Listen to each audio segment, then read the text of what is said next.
Dalam nama Yesus kami berdoa, turunkan roh pengertian Tuhan dalam hidup kami.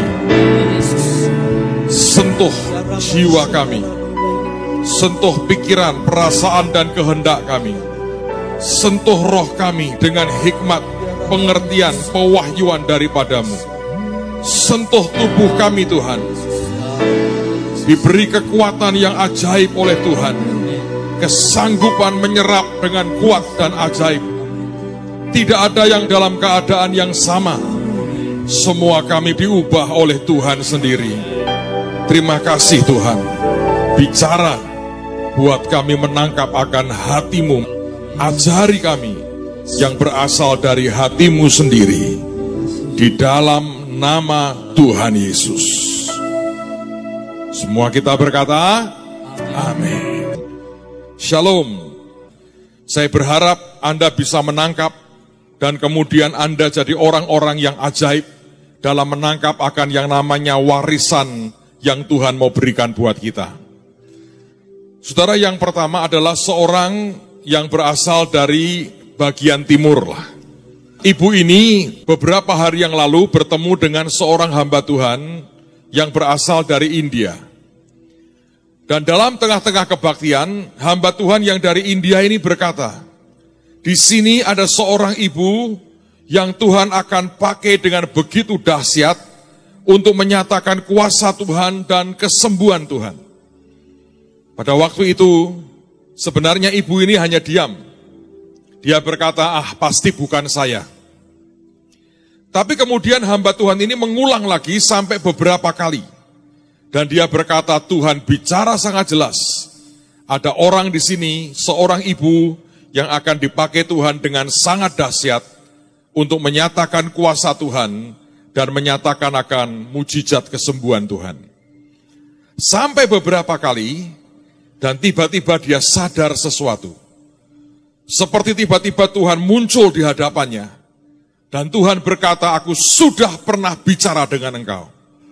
Dan dia kaget karena itu peristiwa sudah beberapa tahun yang lalu. Nah, dengan singkat saya mau cerita akan pengalamannya.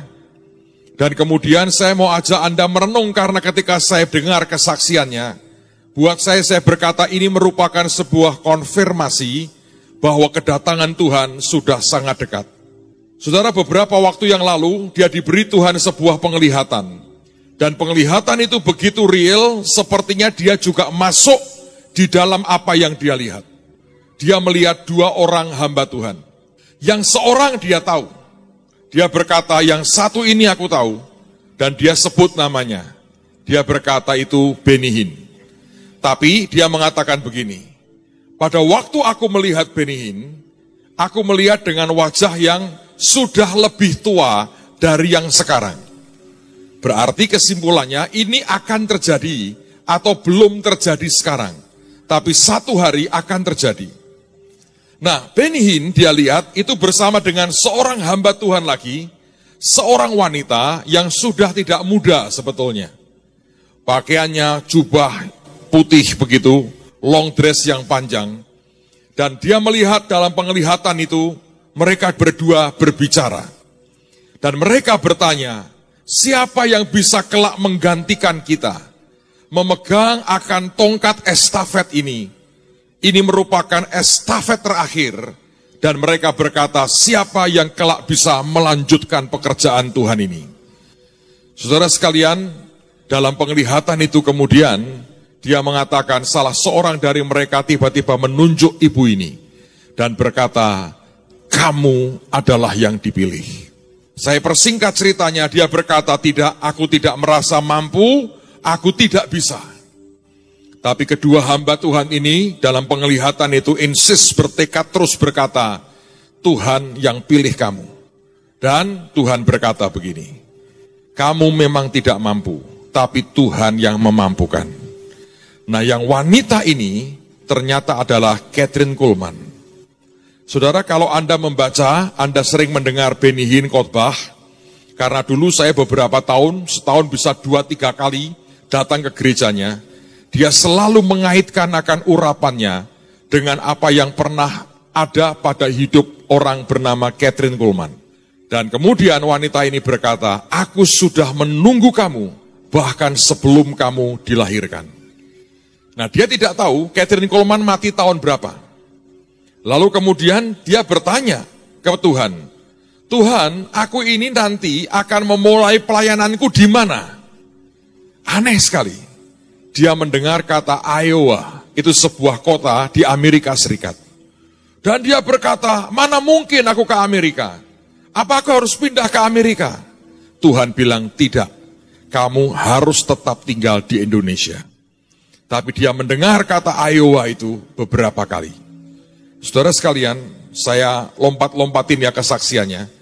Pada waktu dia mendengar kata itu, dan dia mendengar Kathryn Kuhlman berkata, aku menunggumu sejak kamu belum dilahirkan. Ketika dia cek, dia sadar, Kathryn Kuhlman itu meninggal beberapa tahun sebelum dia lahir. Aneh sekali. Dan yang kedua, kenapa Iowa ketika dia cek lagi, sebetulnya di kota itulah Kathryn Kuhlman pernah mengalami kejatuhan dalam pelayanannya. Seperti Tuhan berkata, pungut apa yang terjatuh dan bawa lari sampai garis akhir. Singkat cerita akhirnya, saudara sekalian, setelah pengalaman dengan hamba Tuhan India itu, dia kaget, paginya dia berdoa, dia dilawat Tuhan. Badannya goncang dengan sangat keras.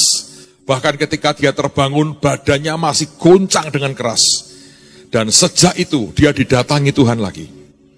Dan kemudian beberapa waktu yang lalu, dia melihat lagi sebuah penglihatan. Lagi-lagi dia ketemu dengan hamba Tuhan yang sama. Dan waktu itu dia bertanya, apakah kamu sedia melanjutkan apa yang aku lakukan? Apakah kamu sedia mengiyakan apa yang Tuhan mau? Dan orang ini berkata, ya Tuhan, aku mau. Pada saat dia berkata seperti itu, tiba-tiba diulurkan sebuah tongkat. Dan ketika tongkat itu diterima, ini yang aneh. Dia berkata, Tuhan, aku mau terima ini. Dan kemudian dia mencoba untuk mengucapkan nama Kathryn Kuhlman, tidak bisa. Seperti nama itu terhapus dari ingatannya. Dan akhirnya dia teriak, aku terima dari engkau Tuhan. Begitu dia ngomong dari engkau, langsung tongkat itu turun. Dan dia berkata pada waktu tongkat itu sampai di tangannya, yang dia rasakan bukan apa-apa, kecuali sebuah beban sangat besar untuk jutaan jiwa dibawa kembali kepada Tuhan. Salah satu yang menarik sebelum dia terima akan tongkat itu, di tengah-tengah dia bergumul antara iya dan tidak, Tuhan berkata begini, nak, ini yang membuat saya kaget, karena ini bagian yang Tuhan ngomong ke saya. Kalau segala sesuatu itu tidak sungguh-sungguh diingini, kamu tidak akan bisa mendapatkannya. Karena ada orang-orang yang gayanya begitu, saya nggak kepingin kok. Saya mau beritahu saudara, Tuhan juga nggak butuh Anda kok. Kalau Anda tidak bisa melihat tawaran Tuhan untuk memberi sesuatu dalam hidupmu sebagai sebuah tanggung jawab sekaligus sebuah kehormatan. Dan seakan-akan kita punya gaya, aku tidak butuh semuanya itu. Saya berkata, Tuhan juga tidak butuh. Dalam kerendahan hatinya, dia tawari kita sesuatu. Apakah kita bisa melihat itu sebuah kehormatan dan tanggung jawab yang Tuhan beri? Seringkali kita terjebak dalam sebuah kerendahan hati yang palsu dan semu, dan kita berpikir kita sedang bersikap rendah hati. Menurut saya seringkali karena kita tidak mau terima tanggung jawabnya. Atau kalau kita mau terima, kita pilih yang paling enak buat kehidupan kita. Tapi Tuhan berkata kepada ibu ini, kalau kamu tidak sungguh-sungguh mengingini, kamu tidak akan bisa mendapat. Tapi kemudian setelah dia terima tongkat itu, yang membuat saya paling diberkati adalah ketika dia mengatakan, Pak, saya melihat Kathryn Kuhlman bertelut. Dia nangis di hadapan Tuhan. Dan dia berkata, Tuhan, sekarang aku bisa dengan tenang tinggal bersama dengan Engkau. Seseorang pasti melanjutkan apa yang pernah Engkau taruh dalam hidupku. Ketika saya mendengar kesaksian ini, saudara, Dan dia mengatakan bahwa ini tongkat estafet yang terakhir. Maka saya percaya, sungguh kedatangan Tuhan sudah sangat dekat. Kalau Anda mendengar ini, saya berkata, segala prioritas, cara hidup, dan semua yang kita kerjakan, Anda harus siapkan untuk yang satu itu. Tetap saya berkata akan ada orang-orang yang sangat negatif. Yang berkata sudah ribuan tahun orang bicara soal kedatangan Tuhan. Tapi buat beberapa orang, ketika Tuhan panggil mereka pulang ke rumah Bapa, kedatangannya sudah tiba bagi orang itu. Tapi saya mau berkata inilah kesempatan. Tuhan masih terus ingatkan kita. Dan saya percaya sampai hari ini, Tuhan masih kerja dengan luar biasa. Amen, saudara. Tuhan masih bicara. Tapi saya berkata buat saudara, hari-hari ini ada banyak hal yang sedang terjadi. Saya dengar kesaksian tadi bahwa apapun ya yang dia berkata pengalamannya, yang dia ceritakan poinnya nggak ada yang salah. Kalau Anda mendengar kata warisan, mungkin Anda berpikir gambarnya kotak harta karun. Tapi saya berkata, gambar ini saja. Gambar Tuhan sedang membagikan warisannya kepada anak-anaknya. Dan ini harus diturunkan sempurna seutuhnya, menjelang Tuhan datang yang kedua kali. Maka pertanyaannya adalah, apakah kita sedang dalam sebuah masa yang sudah sangat dekat dengan kedatangan Tuhan yang kedua kali? Saya lebih memilih daripada menjadi orang apatis yang berpikir negatif dan memberi komentar-komentar yang negatif. Saya lebih suka mari kita siapkan diri. Sewaktu-waktu Tuhan datang, pastikan kita bersama dengan Tuhan Yesus. Amen, saudara. Jangan karena utangmu banyak, amin, amin Pak, bebas utang. Bukan itu, saudara. Tapi hatimu harus didapati sedang melekat kepadanya. Cuman itu jaminannya. Nah, saudara sekalian, ketika saya mendengar kesaksian bagaimana Kathryn Kuhlman misalnya memberikan tongkat estafet terakhir, ketika saya lagi mendengar kesaksian itu, Roh Kudus bicara dengan saya. Nak, kamu harus tahu bahwa itu benar. Bahkan segala sesuatu yang sudah pernah ada, dia berkata, aku ingin memberikannya lagi kepada gerejaku. Sebab tanggung jawabnya paling besar menjelang aku datang yang kedua kali. Dan ini yang kemudian Tuhan ingatkan kepada saya. Mari kita buka kitab Yoel pasal yang ketiga. Kitab Yoel pasal 3, ayat 9 mulai saya mau bacakan buat saudara. Maklumkanlah hal ini di antara bangsa-bangsa, bersiaplah untuk peperangan, gerakkanlah para pahlawan, suruhlah semua prajurit tampil dan maju, tempalah mata bajakmu menjadi pedang, dan pisau-pisau pemangkasmu menjadi tombak. Baiklah orang yang tidak berdaya berkata, aku ini pahlawan. Bergeraklah, datanglah, hai segala bangsa, dari segenap penjuru, dan berkumpullah ke sana. Kalau Anda baca sampai dengan ayat ini masih bicara tentang orang yang masih hidup. Tapi ayat berikutnya Alkitab mengatakan, bawalah turun ya Tuhan pahlawan-pahlawanmu. Aneh sekali. Sebuah teriakan yang berkata, bawalah turun ya Tuhan pahlawan-pahlawanmu. Baiklah bangsa-bangsa bergerak dan maju ke lembah Yosafat. Sebab di sana aku akan duduk untuk menghakimi segala bangsa dari segenap penjuru. Ayunkanlah sabit, sebab sudah masa tuaian. Marilah iriklah, sebab sudah penuh tempat anggur, tempat-tempat pemerasan, kelimpahan. Sebab banyak kejahatan mereka. Banyak orang di lembah penentuan. Ya, sudah dekat hari Tuhan di lembah penentuan. Matahari dan bulan menjadi gelap, dan bintang-bintang menghilangkan cahayanya. Tuhan mengaum dari Sion, Dari Yerusalem ia memperdengarkan suaranya, dan langit dan bumi bergoncang. Tetapi Tuhan adalah tempat perlindungan bagi umatnya, dan benteng bagi orang Israel. Maka kamu akan mengetahui bahwa aku Tuhan adalah Allahmu, yang diam di Gunung Sion, gunungku yang kudus. Dan Yerusalem akan menjadi kudus, dan orang-orang luar tidak akan melintasinya lagi. Pada waktu itu akan terjadi bahwa gunung-gunung akan meniriskan anggur baru. Bukit-bukit akan mengalirkan susu, dan segala sungai Yehuda akan mengalirkan air. Mata air akan terbit dari rumah Tuhan, dan akan membasahi lembah Sitim. Ketika Alkitab berkata, bawalah turun ya Tuhan pahlawan-pahlawanmu. Sebetulnya apa yang terjadi? Siapa yang dibawa turun ini? Kalau para pahlawan yang hidup di dunia masih ada sampai sekarang dikatakan berkumpullah. Tapi kemudian ada sebuah teriakan yang berkata, bawalah turun ya Tuhan pahlawan-pahlawanmu. Tuhan berkata itu gambarannya ada pada kitab Yoel. Di mana sebuah pengurapan anugerah apapun, bahkan warisan-warisan rohani yang dahsyat akan Tuhan turunkan di tengah-tengah kita. Dan saya berani berkata kepada saudara, bahwa menjelang Tuhan datang ini akan lebih banyak lagi.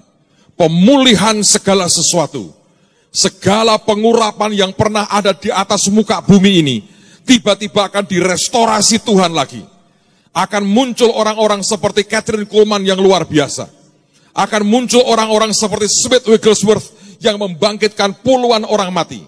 Akan muncul orang-orang dengan pengurapan raja-raja yang luar biasa. Ini akan dibangkitkan Tuhan di tengah-tengah kita. Dan buat saya, apa yang hari ini Tuhan berkata, ajarkan nak, sampaikan kepada anak-anakku. Siapa tahu buat saya, ada di antara saudara, akan dipanggil Tuhan dan terima warisan yang luar biasa. Sebab kalau Tuhan sudah memilih Anda, maka saya mau berkata buat saudara, tidak ada orang yang bisa menghentikannya. Tuhan akan menetapkan Anda jadi umat dan manusia yang luar biasa. Tetap dengan tanggung jawab yang besar untuk menyelamatkan jiwa-jiwa. Nah, oleh karena itu saya akan mulai membawa saudara dalam sebuah session tentang warisan. Warisan ini bukan hanya menyangkut warisan jasmani, tapi juga warisan yang rohani sifatnya. Warisan ini punya kekayaan anugerah Tuhan yang sangat ajaib.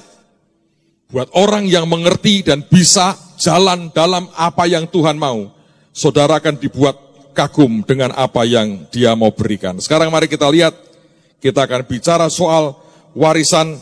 Dan warisan ini bisa diterima atas apa yang pernah orang tertentu dapatkan dan sekarang sudah bersama dengan Tuhan, atau Anda bisa terima impartasi dari orang yang masih hidup sampai dengan hari ini.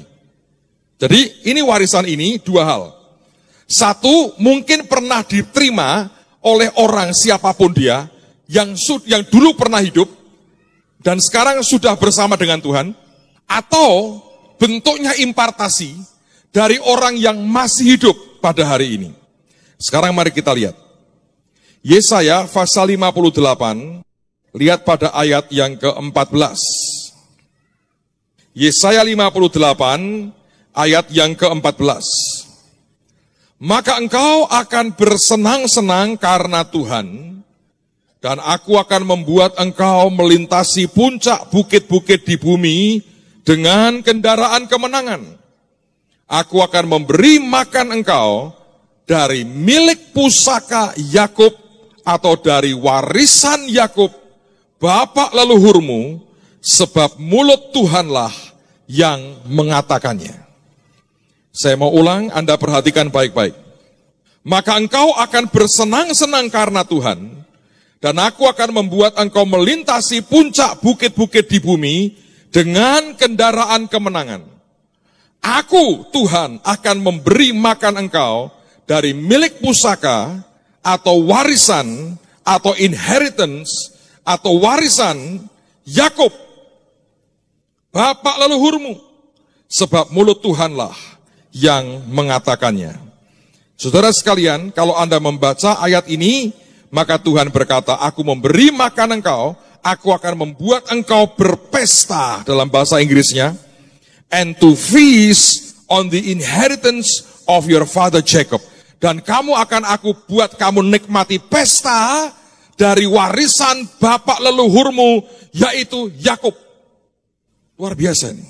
Dan kata inheritance adalah dalam Ibrani digunakan kata nahalah, yang artinya milik atau harta yang dapat diberikan atau dipindahkan dari satu orang ke orang yang lain. Jadi yang pertama Tuhan berkata, aku akan membuat kamu berpesta. Pesta dari apa? Dari warisan Yakub leluhurmu. Pada waktu itu saudara, saya lagi di Palembang, lagi makan mie siang-siang sama teman saya pendeta. Terus Tuhan tuh ngomong sama saya begini, nak, kamu ke Israel, salah satu yang harus kamu datangi adalah Hebron. Saya kaget, Hebron Tuhan, saya belum pernah ke Hebron. Lalu saya bilang, ada apa dengan Hebron? Terus Tuhan tuh cerita, banyak. Dan pada waktu itu Tuhan berkata, ada warisan besar, ambil. Sebab anak-anakku butuh warisan mereka. Ternyata Hebron itu adalah makam dari Abraham, Ishak, dan Yakub.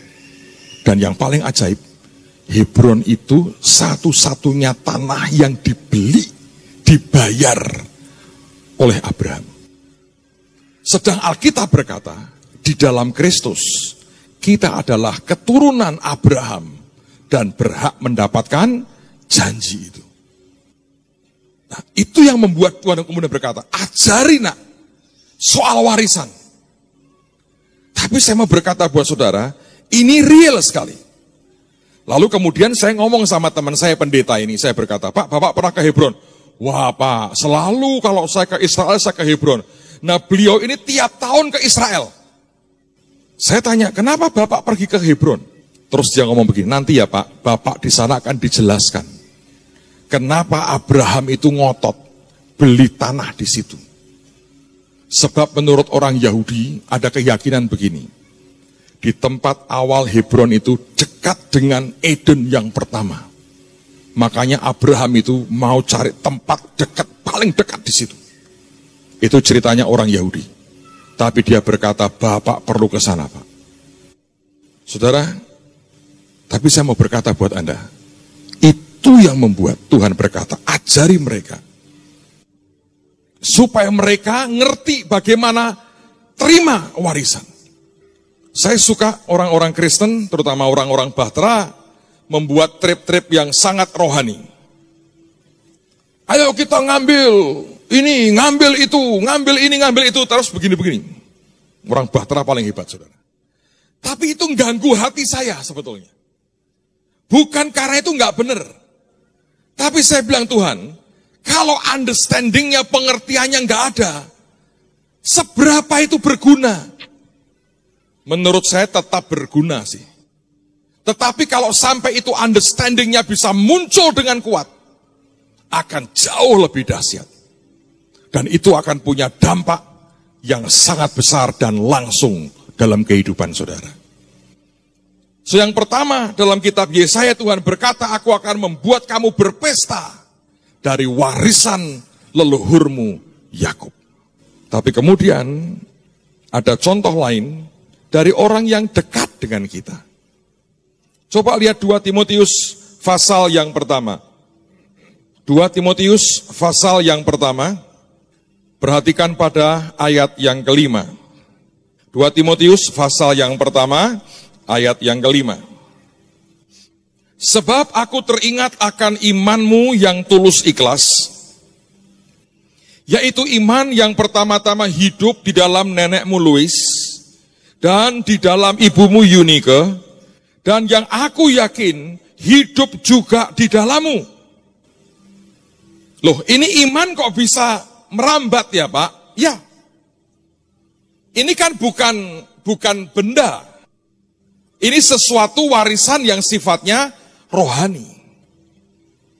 Nah, saya mau cerita pengalaman saya. Saya lupa apakah saya pernah cerita ke saudara atau belum, tapi saya ingin cerita dalam kesempatan yang ajaib ini. Saudara, pada waktu itu, saya ini ulang tahun. Saya lupa entah kenapa, pada hari itu Pak Yusak ada di Semarang. Rasanya kita nggak ada kebaktian, saya lupa pokoknya. Nah, selesai makan, ngobrol dengan Pak Yusak di belakang, terus saya keluar, Pak Yusak mau pulang ke hotel, teman-teman beri saya surprise. Saya dikasih roti ulang tahun gede gitu. Tidak ada, kita nggak buat pesta, hanya mereka bilang, Pak, potong Pak rotinya. Nah itu di belakang di green room, saudara. Saya nggak tahu apa yang kemudian, sebulan kemudian akan saya hadapi. Saya mau motong begini, Tuhan ngomong sama saya begini. Ajak ayahmu itu motong roti bersama. Wah kok aneh sih Tuhan. Nah orang nikah ya itu pegangan tangan, motong roti pengantin ya toh. Lah ini ulang tahun kok megang roti sama orang lain. Tuhan berkata, suruh ayahmu ikut motong roti dengan kamu. Lalu saya tanya itu mainan detik saudara ya. Kalau Anda ngomong seperti saya ngomong gini, hilang, beliau sudah langsung pulang hotel. Itu hitungan detik. Terus saya bilang gini, Tuhan untuk apa? Tuhan ngomong begini, dia itu punya karunia panjang umur. Saya dikitari dengan orang tua yang panjang umur. Papi saya ini lebih tua dari Pak Yusak. Beliau itu 80 berapa. Menurut saya lupa sendiri dengan umurnya. Masih kuat, seger, suruh khotbah bisa, saudara. Dan khotbah masih. 81 atau 82. Kalau Pak Yusak nanti bulan depan 80. Bayangin saya dikitari orang-orang hebat-hebat, saudara. Tapi hari itu, papi saya nggak ditisul, yang ada Pak Yusak. Tuhan bilang, dia itu punya karunia panjang umur. Makdek saya.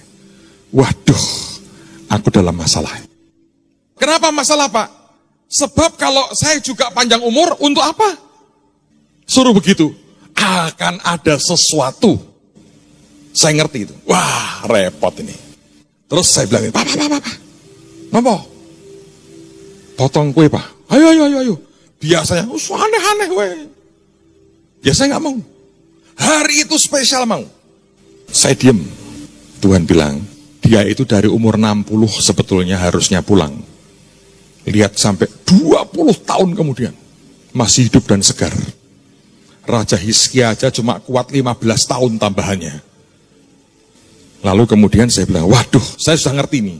Bakal ada sesuatu. Lalu kemudian betul. Kira-kira mungkin sebulan kemudian. Badan saya jadi nggak karu-karuan. Nafas sesek, kaki saya mulai bengkak. Saya jalan dari belakang ke mimbar sini aja nggak kuat, hampir nggak kuat.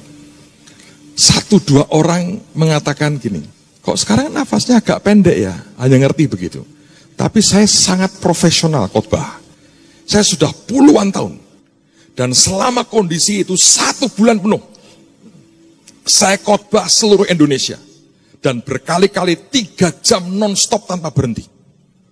Orang nggak tahu tuh. Malah gini, sekarang kalau khotbah kok kalem, bukan kalem, sesek nafasku sebetulnya. Nah, terjadilah satu kali, ini kebodohan yang jangan diulang. Waktu itu hari Minggu, habis kebaktian, saya nggak tahan dengan nafas saya. Saya pergi ke dokter. Sebetulnya itu dokter spesialis anak, saudara. Dari bayi anak-anak saya dengan beliau. Jadi saya sudah biasa, malam-malam saya nyelonong ke sana. Dia cek semua begini. Biasanya kalau saya lagi gak enak badan, iki penyakitnya wong sugih, gitu aja. Terus ngasih resep. Kali ini enggak. Tidak mau dibayar, yang pertama. Yang kedua, dia serius. Dia ajak saya duduk, dia bilang begini. Manggil saya, Dik. Jemaat masih butuh. Madek saya, omongannya kok gini ya? Nggak enak nih. Pekerjaan Tuhan masih banyak loh. Saya bilang, ada apa? Opnam ya? Loh, ngapain? Aku ini bukan ahlinya, tapi jantungmu rak beres sih. Ini harusnya kamu tidak boleh pulang. Ini saya bersaksi apa adanya supaya Anda mengerti. Tidak ada manusia sakti. Semua manusia adalah manusia biasa. Yang ajaib namanya Tuhan Yesus. Saya dengar itu, saudara. Shock. Saya shock. Reaksi pertama saya salah betul. Harusnya kan saya datang ke Tuhan, saya ngomong, Tuhan, aku harus bagaimana? Ya toh? Enggak tuh. Loh, saya tidak mencela satu profesi pun, saya hanya ngomong hatiku loh, saudara ya. Jangan salah. Langsung saya bilang sama teman-teman, carikan dokter di Jakarta. Aku mau ke dokter jantung. Reaksi pertama saya, dokter.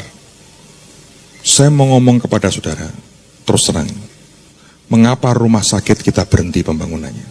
Salah saya. Saya nggak tahu sampai kapan Tuhan perintahkan bangun lagi. Tapi ini kesalahan di saya. Kenapa saya cerita ini? Supaya Anda tahu yang paling sempurna cuma Tuhan Yesus. Reaksi saya salah. Saya golek dokter, saudara. Dokternya cari yang terbaik menurut pikiran saya, dicarikan bisa. Yang rada gawat, saudara, ini bayangin. Akhirnya besok dijanjikan siang masuk rumah sakit. Kalau periksa lewat biasa begini nggak bisa, antrinya panjang. Dapatnya jam 2 pagi. Nah, itu mesti ngeledak kok, nunggu jam 2 pagi. Tapi pagi itu saya masih ngurus visa ke Belanda. Bayangin, turun dari pesawat, jalan aja susah sekali. Masih ngurus visa Belanda, interview, segala macam, bla bla. Begitu selesai, saya diantar. Saya polin itu AC mobil. Nggak tahan, ngap, saudara. Dan singkat cerita, dibawa ke rumah sakit. Begitu saya masuk rumah sakit, sikap saya salah. Seperti saya berkata, tolongi aku. Di jiwa itu bisa, bukan ke Tuhan loh, ke dokter. Saya tidak bicara soal profesi ya. Saya bicara sikap hatiku ini. Saya hamba Tuhan. Masuk tim Bahtera. Melayani khotbah puluhan tahun. Di jiwa bisa kena seperti itu. Saudara, apa yang kemudian terjadi? Itu membuat sebetulnya masalah. Saya harus mungkin tinggal hampir 10 hari mungkin. Setelah itu, tiba waktunya. Harus di ring, saudara. Jadi aku ini sudah milik Yesus, ono cincin di sini, saudara. Jangan pengen-pengen seperti itu. Cincin di luar aja. Saudara, waktu dibawa ke kamar operasi, ini ada orang sampai ngomong di internet bahwa saya ini pembohong besar dan sebagainya. Enggak apa-apa, biarin aja. Nanti dia ngalami kan dia ngerti aku rak bohong. Begitu masuk, saudara. Dokternya berpikir, oh ini kasus biasa. Dia tiap hari dari siang sampai malam cetek ngurusi gitu tuh gampang. Kayak oke aja, biasa gitu. Pertama kali itu dimasukkan di sini alatnya. Begitu masuk, nggak jadi, berhenti. Saya nggak tahu apa. Kedua di bawah sini. Setelah 2 kali, baru datangi saya. Terus saya tahu datangi ke keluarga saya yang nunggu di luar. Dia ngomong sama sini, Pak, keadaan Anda ini gawat sekali. Ini butuh tangan Tuhan. Kenapa, Dok? Saya sudah coba 2 kali lewat sini dan lewat sini. Waktu saya mau tembak itu istilahnya ya, terlalu keras sudah lemaknya. Terlalu keras, nggak bisa tembus. Kalau saya paksakan, saya khawatir ngerobek. Sudah saya coba 2 kali, tidak bisa. Kalau saya bypass, itu artinya dibedah. Nggak bisa juga. Karena jaraknya terlalu jauh. Nggak mungkin jantung bisa memompa dengan kondisi seperti ini. Ini nggak ada jalan keluar loh. Saudara kan tidak tahu seserius itu. Terus dia ngomong ke keluarga. Saya nggak tahu, mungkin shock juga. Mungkin mereka berpikir nggak akan ketemu lagi nih. Karena nggak bisa, di bypass nggak bisa, di ring nggak bisa. Di situ kemudian saya dengar suara audible. Saya dengar suara itu. Bahasa Inggris, audible. Sampai saya pikir, wih, dokternya kok ikut penggemar Benny Hinn ya? Karena kemudian saya tahu, itu kaset lagu itu di lagu-lagunya Benny Hinn. Dan kita sudah sering nyanyikan. Dan di antaranya kata-katanya adalah, health and heaven. It's all in the name of Jesus. Anda tahu artinya? Health itu kesehatan, heaven itu apa? Mati.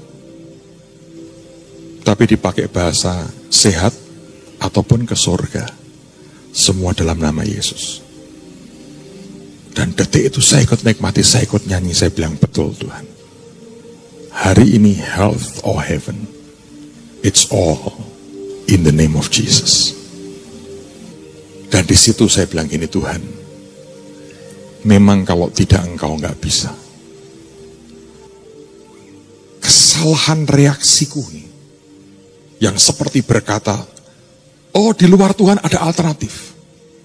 Itu otomatis loh saudara. Dan itu yang mendukakan hati Tuhan. Tetap ada harganya. Dan dokternya berkata, Pak, berdoa ya. Saya coba sekali lagi. Dan dia coba kedua kali saudara. Lewat belakang, bawah. Pada waktu kali itu, tembus dengan cepat sekali. Asistennya mengisi saya, Pak, sempurna Pak. Bukan tangan dokter. Dokternya sudah kemeringet Pak. Tangan Tuhan. Tangan Tuhan. Tangan Tuhan. Apa kaitan dengan Pak Yusak Pak?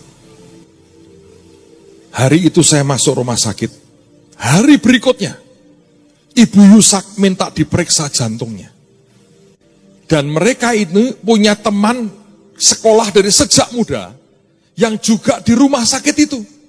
Jadi saya masuk hari itu, hari berikutnya datanglah Pak Yusak sama Bu Yusak. Halo kowe kok neng kene nang, kata Pak Yusak. Iki lagi nopo Pak? Iki mama juga njaluk diperiksa. Tak periksa kesik, terus balik lagi. Wah, nginep podo mbek kowe.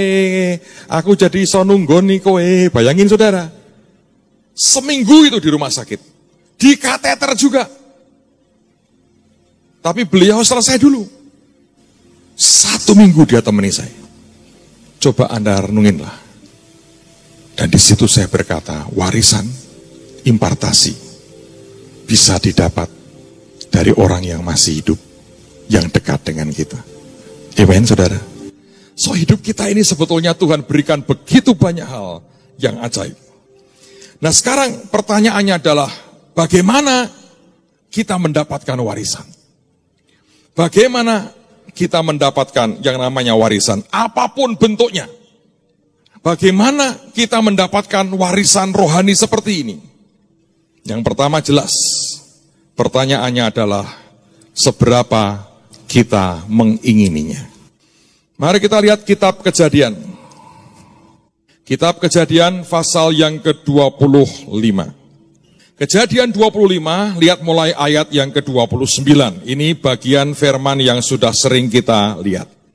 Pada suatu kali Yakub sedang memasak sesuatu, lalu datanglah Esau dengan lelah dari padang. Kata Esau kepada Yakub, berikanlah kiranya aku menghirup sedikit dari yang merah-merah itu, karena aku lelah. Itulah sebabnya namanya disebutkan Edom. Tetapi kata Yakub, juallah dahulu kepadaku hak kesulunganmu. Saud Esau, sebentar lagi aku akan mati, apakah gunanya bagiku hak kesulungan itu? Kata Yakub, bersumpahlah dahulu kepadaku. Maka bersumpahlah ia kepada Yakub, dan dijualnyalah hak kesulungannya kepadanya. Lalu Yakub memberikan roti dan masakan kacang merah itu kepada Esau. Ia makan dan minum lalu berdiri dan pergi. Demikianlah Esau memandang ringan hak kesulungan itu. Saudara sekalian, ini yang banyak terjadi pada orang Kristen. Kita hanya fokus kepada yang kita butuhkan hari ini. Kalau diajari perkara-perkara yang rohani, kita nggak berminat. Diajari soal warisan, kita nggak peduli. Kalau diajari hari ini dia memberkati, baru kita berkata yes. Nah, sikap hati seperti ini adalah seperti Esau. Kita menganggap ringan akan yang namanya hak kesulungan. Kita anggap itu nggak ada gunanya. Dan kita berkata, buat apa kita terima seperti itu? Tadi saya sudah mengatakan, ayatnya mengatakan Tuhan akan membuat Anda berpesta dari warisan Yakub leluhurmu. Artinya secara jasmani itu akan punya efek buat kita. Tapi Alkitab juga mengatakan ada iman yang tulus. Dari Louis turun ke anaknya Eunike, turun ke anaknya lagi ke Timotius. Seperti yang saya alami. Bahkan Tuhan berkata karunia, anugerah apapun itu bisa turun dalam kehidupan kita. Saya berkata kita bersyukur kalau kita bisa bersama dengan orang-orang yang punya anugerah sangat banyak. Karena sebetulnya Anda juga terima impartasi yang sama. Tapi pertanyaannya adalah seberapa Anda mengingini? Dalam penglihatan tadi Tuhan juga berkata, kalau kamu tidak ingin, kamu nggak akan dapat. Ada orang berkata, Pak, saya ingin dipakai Tuhan seperti siapa? All Robert atau siapapun. Anda seberapa mengingini? Bahkan terus terang ada banyak orang Kristen, ada banyak hamba Tuhan, tidak terlalu mengingini perkara-perkara yang spiritual. Dari mana Pak tahu? Ya tahulah. Dari passionnya tiap hari, apa yang dia kerjakan kita ngerti. Ada orang-orang yang begitu nganggur mainnya PlayStation. Loh, bukan salah PlayStation-nya. Tapi ketika Anda begitu punya banyak waktu untuk PlayStation, menurut saya berkata, engkau tidak terlalu banyak punya waktu untuk mengejar Tuhan dan destinimu. Ada banyak orang bahkan sudah puas dengan apa yang ada pada dirinya pada hari-hari ini. Saudara, saya berdoa, Anda dan saya punya kerinduan yang sangat kuat. Itu nggak bisa dibuat-buat. Tapi kerinduan seperti itu akan membuat saudara bisa ngerti sebetulnya bagaimana kita mengejar Tuhan dan mengingini apa yang Tuhan punya. Supaya kita bisa menerima semua warisan yang Tuhan beri. Yang percaya berkata amin. Sekali lagi saya berkata, ini sungguh-sungguh saudara sekalian, tergantung dari kerinduan hatimu. Tergantung. Yesus itu keajaibannya begini. Anda pernah dengar cerita tentang wanita yang pendarahan 12 tahun? Orang banyak berdesak-desakan, nempelkan badannya ke Yesus. Tapi gak terjadi apa-apa. Waktu wanita yang pendarahan 12 tahun, mendekati dia dengan iman dan pengertian, ngalir kuasanya. Saudara boleh dekat dengan hamba Tuhan yang diurapi seperti apapun. Tidak ada bedanya hidupmu. Sebab ini antara kerinduanmu dengan Tuhan, dan apa yang sebetulnya engkau ingini, setiap kali engkau datang kepadanya. Saya berdoa, mari ingini Tuhan. Ingini apa yang dia sediakan buat kita. Sebab tersedia sangat banyak. Kedatangannya sudah sangat dekat. Saya pernah baca sebuah artikel, saudara. Ada seorang anak Tuhan yang sudah meninggal dunia. Dan orang ini semasa hidupnya kaya raya. Kalau kerja pinternya luar biasa. Dia punya seorang adik yang sebaliknya. Miskin. Dan kemudian sepertinya nggak punya apa-apa.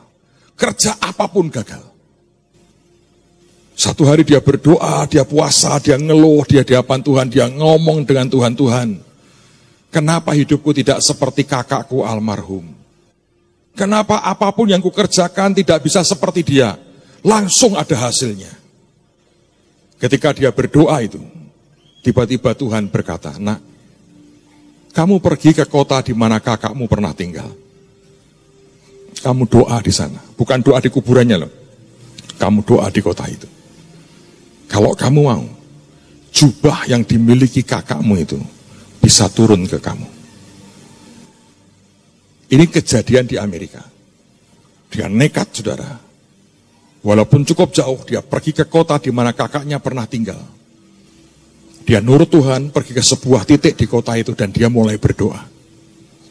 Dia sembahyang, dia bilang, Tuhan, biar turun jubah ini dalam hidupku. Turun, saudara. Sejak itu aneh. apapun yang dia sentuh, jadi. Saudara, kalau Anda membaca cerita-cerita di Alkitab, orang-orang yang pernah begitu berhasil, Anda baca soal Salomo, Anda baca raja-raja, Anda baca orang-orang yang diberkati Tuhan, dan engkau berkata, Tuhan, tersediakah jubah ini buat aku? Jangan asal ingin. Anda bergumul, Anda berdoa, Anda pelajari, Anda ngotot sedikit dengan Tuhan. Nanti kan terjadi sesuatu. Daripada Anda pasif. Ya terserahlah, pokoknya gua begini tak jalani saja. Enggak mungkin, saudara. Apalagi kalau Anda menolak. Saya sering kali cerita, saudara kandung dari ayahnya Pak Yusak itu. Satu hari didatangi Tuhan, orangnya cinta Tuhan luar biasa. Dalam mimpi Tuhan itu naik sampan, berdiri di sampan. Kayak film-film silat di sampan. Tapi sampan itu penuh dengan berlian. Terus ketemu dengan Tuhan, dia berkata, Tuhan Yesus, itu berlian buat apa? Ini buat kamu. Tahu ngomongnya? Tidak Tuhan. Aku hanya ingin engkau saja. Aku tidak mau berliannya. Tiba-tiba lenyap berliannya. Plus. Tuhan berkata, baik nak. Semasa hidupnya dekat dengan Tuhan itu luar biasa. Ngobrol dengan Tuhan, ngomong ini, ngomong itu, dekat intimnya luar biasa. Mau mati aja saudara, dia ngerti jam berapa. Itu dia mandi keramas pakai jas. Nunggu menjelang saatnya, ayo ke kamar. Itu datang kudanya, malaikatnya. Nanti aku ambruk di sini, kamu repot. Ngomong begitu nggak sakit, tek-lek mati. Tapi selama hidupnya, gendeng dicolongi orang, apapun dilolosi, rumahnya hampir ambruk, susah, mepet. Tapi ngucap syukur, memang aku mau berlian, aku hanya Yesus. Beberapa Anda berkata, lampu kayak aku. Tapi kan tidak. Tapi menurut saya, seberapa kelak Anda ingin sampai diberkati Tuhan, karena ini akhir zaman. Selama motifmu benar ya saudara, Tuhan aku mau ambil tanggung jawab ini. Menurut saya, Anda dapat. Menurut saya. Karena tidak ada yang sebenarnya Tuhan ingin tahan dari Anda dan saya. Amen, saudara. Jadi seberapa Anda ingin, sesuatu yang sangat penting sekali. Yang kedua, yang penting itu sebetulnya harus ada yang namanya relationship atau hubungan. Nah saudara berkata, Pak tadi dibilang katanya dari orang yang sudah pulang pun kita bisa terima warisan seperti itu. Iya. Istilahnya saya pakai istilah begini saudara. Antara saudara dengan yang bersangkutan, antara yang memberi dengan yang menerima, dan sebaliknya harus ada yang namanya terkoneksi. Relationship. Kalau enggak mungkin. Nah, dari mana kita mengerti? Coba kita lihat. Ini ayat yang ajaib. 2 Raja-Raja pasal 2, mulai ayat yang pertama sampai dengan ayat yang ke-15. 2 Raja-Raja pasal yang kedua, ayat yang pertama sampai dengan ayat yang ke-15. Menjelang saatnya Tuhan hendak menaikkan Elia ke surga dalam angin badai, Elia dan Elisa sedang berjalan dari Gilgal.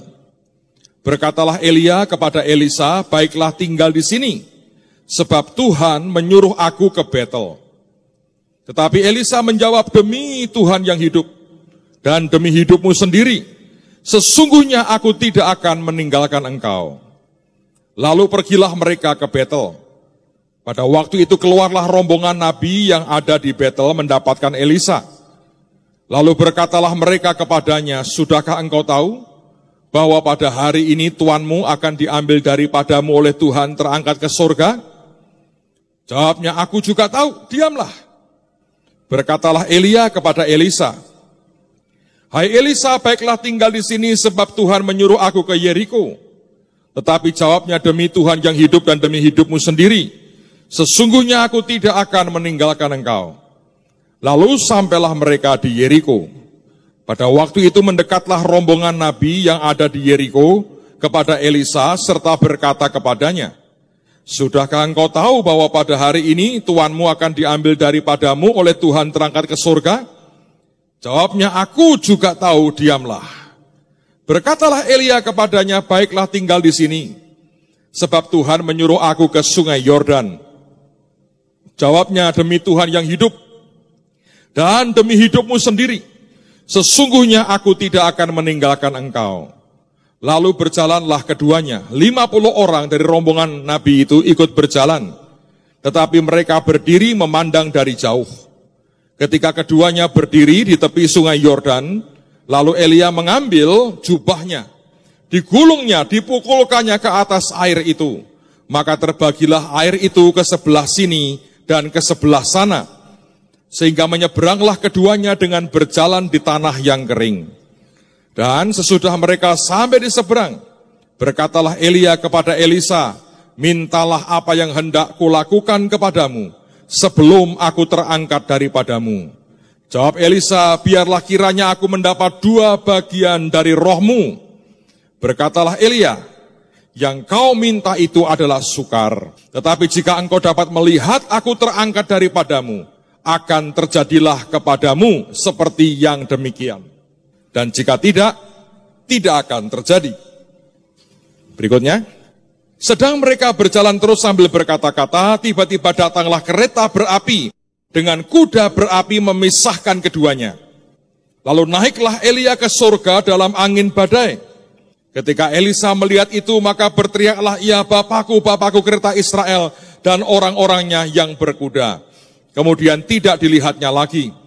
Lalu direngutnya pakaiannya dan dikoyakkannya menjadi 2 koyakan.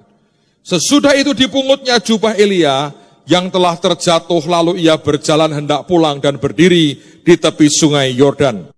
Ia mengambil jubah Elia yang telah terjatuh itu, dipukulkannya ke atas air itu sambil berseru, "Di manakah Tuhan Allah Elia?" Ia memukul air itu, lalu terbagi ke sebelah sini dan ke sebelah sana. Maka menyeberanglah Elisa. Ketika rombongan nabi yang dari Yeriko itu melihat dia dari jauh, mereka berkata, "Roh Elia telah hinggap pada Elisa." Mereka datang menemui dia, lalu sujudlah mereka kepadanya sampai ke tanah. Saudara sekalian, apa bedanya sebetulnya rombongan nabi itu dengan Elisa? Mengapa Elisa mendapatkan warisan dari Elia, sedang rombongan nabi itu tidak? Saya mendengar berkali-kali orang berkata, "Oh, karena Elisa terus mengikuti kemanapun Elia pergi." Betul. "Oh, karena Elisa pergi dari Gilgal terus sampai nyeberang Yordan." Betul. Tapi saya belum pernah dengar satu orang pun nyinggung soal ini. Sebenarnya menurut saya, salah satu yang membuat Elisa ini beda dengan rombongan nabi adalah relationship-nya dengan Elia. Di mana, Pak? Pada waktu dia melihat Elia terangkat ke surga dalam angin badai, disambar dengan kereta berapinya Tuhan. Anda tahu teriakannya Elisa? "Bapakku, Bapakku." Dia enggak berkata, "Tuanku, Tuanku." Beda. Begitu dia berteriak, "Bapakku," dia mau berkata, "Aku ini anakmu. Aku berhak terima warisanmu." Sedang yang lain berkata, "Tuanmu akan diambil daripadamu. Tuanmu akan diambil daripadamu." Dia berkata, "Kamu diam."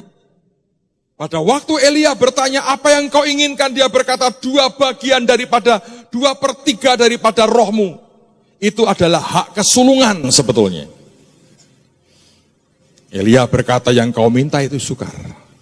Tapi kalau engkau bisa melihat aku terangkat ke atas, akan terjadi." Tapi Elisa itu smart, saudara. Ketika Elia terangkat, dia teriak, "Bapakku, Bapakku." Dan waktu hari itu dia berkata, "Engkau Bapakku, aku anakmu." Hak untuk mendapatkan warisan jatuh. Ngerti, saudara? Dibutuhkan yang namanya relationship. Pak, Abraham kan ajaib, Pak. Bagaimana saya kenal dia? Gak pernah ketemu. Baca Alkitab. Kalau Anda mempelajari begitu rupa, satu hari engkau berkata, Tuhan, aku keturunan Abraham. Tapi kalau tidak, Anda akan anggap itu tokoh yang sudah mati ribuan tahun lalu dan tidak ada urusannya dengan aku. Kalau saudara bisa ngerti makna relationship ini akan luar biasa. Ada banyak orang tidak berpikir bahwa ini penting. Anda membiarkan orang lain merusak relationship-mu dengan orang-orang tertentu. Padahal Tuhan sediakan yang ajaib lewat hidup mereka. Seringkali orang berkata, oh aku bisa langsung berdoa sendiri kok. Tidak seperti yang orang duga. Tetap ada aturan Tuhan. Dan bagaimanapun kita tidak bisa mengingkarinya. Butuh yang namanya relationship. Bahkan lebih dari itu. Butuh yang namanya pautan jiwa. Seperti apa itu, Pak? Coba kita lihat. Kejadian pasal 25. Ishak sayang kepada Yakub ayat 28. Sebab ia suka makan daging buruan, tetapi Ribkah kasih kepada Yakub. Kenapa dibedakan sayang dan kasih? Simple. Sayang itu adalah ungkapan sampai pada perasaan dan kedalaman jiwa. Secara kelahiran, Esau berhak atas hak kesulungan. Yakub tahu itu. Lalu kemudian apa yang terjadi? Kita sudah membaca tadi bagaimana kemudian Esau memandang rendah akan hak kesulungannya. Oke? Kan sudah dijual. Yakub bisa berkata begini, Bapak, Pak Ishak, sudah dijual. Mulai sekarang hak kesulungan punyaku. Nyatanya Yakub tidak ngomong itu. Nah, satu hari Ishak ngomong ke Esau, tolong dong, buatin aku makanan dari hewan buruanmu. Bawa kemari aku makan, terus berkat kesulungan aku lepaskan kepadamu. Ribkah melihat itu berkata begini, jangan sampai ya Esau yang dapat. Harus Yakub yang dapat. Esaunya pergi, Yakub didandanin seperti Esau. Kasih pakaiannya Esau, kasih bulu-bulu di sini. Suruh pakai jubahnya Esau, dimasain. Datang nyamar sebagai Esau. Sampai kemudian diberkati oleh Ishak. Pada waktu Ishak berkati, kan dia hampir buta sih. Waktu Ishak memberkati yang dipikir itu Yakub atau Esau? Esau kan? Kenapa? Sebab warisan itu harus diberi dan turun kepada orang yang punya ikatan, paduan, pautan secara jiwa. Kalau hubunganmu rusak dengan hamba-hamba Tuhan tertentu, itu alirannya nggak bisa. Nggak bisa. Saudara, misalnya Anda berkata, Pak, aku pengen kayak Benihin. Terus Anda dengar berita-berita soal Benihin. Iya, Benihin ternyata begitu. Rusak sini. Berhenti, saudara. Sampai kapanpun tidak akan pernah terjadi. Sekian tahun lalu ada gereja luar biasa berkembang dahsyat di Indonesia. Saya lagi nginjil itu, belum mendirikan gereja sama sekali. Dan saya dengar banyak pendeta ngomongin gembala ini. Saudara tahu? Ketika semua ngomongin, Tuhan berkata, jangan ikut ngomong. Nak. Kenapa Tuhan? Satu, kamu tidak ngerti persoalan utuhnya seperti apa. Tapi yang kedua, kalau kamu ngomongi dia, kamu nolak dia, semua urapan berkat karunia-Nya tidak akan pernah turun dalam hidupmu. Kan kita bisa Pak dipakai Tuhan sendiri. Kenyataannya tidak ada duanya. Coba Anda perhatikan, orang-orang yang dipakai Tuhan itu nyaris tidak ada duanya. Dan kadang-kadang dia punya sesuatu yang kelak untuk Anda. Jadi modal yang begitu besar untuk membangun sesuatu buat kerajaan surga. Tapi seringkali kita begitu bodoh. Kita membiarkan hubungan itu rusak. Dan orang berkata, kamu bisa sendiri, kamu diurapi, kamu juga hebat. Tapi setelah dilakukan, tidak seperti yang dia pikirkan. Tidak sesimpel yang orang duga. Mengapa sampai Yakub harus berpura-pura jadi Esau? Sebab harus keluar passionnya Ishak ketika dia melepaskan akan warisan itu. Dan hanya kalau passionnya keluar, sesuatu akan mengalir. Tapi kalau tidak, masalah saudara. Passion yang tidak keluar ini, ternyata itu merupakan hambatan. Sedang kalau passion itu bisa keluar, semua warisan itu bisa dialirkan dengan luar biasa. Amen, saudara. Terima kasih Tuhan. Ayo nyanyi sembah Tuhan. Sembah Tuhan.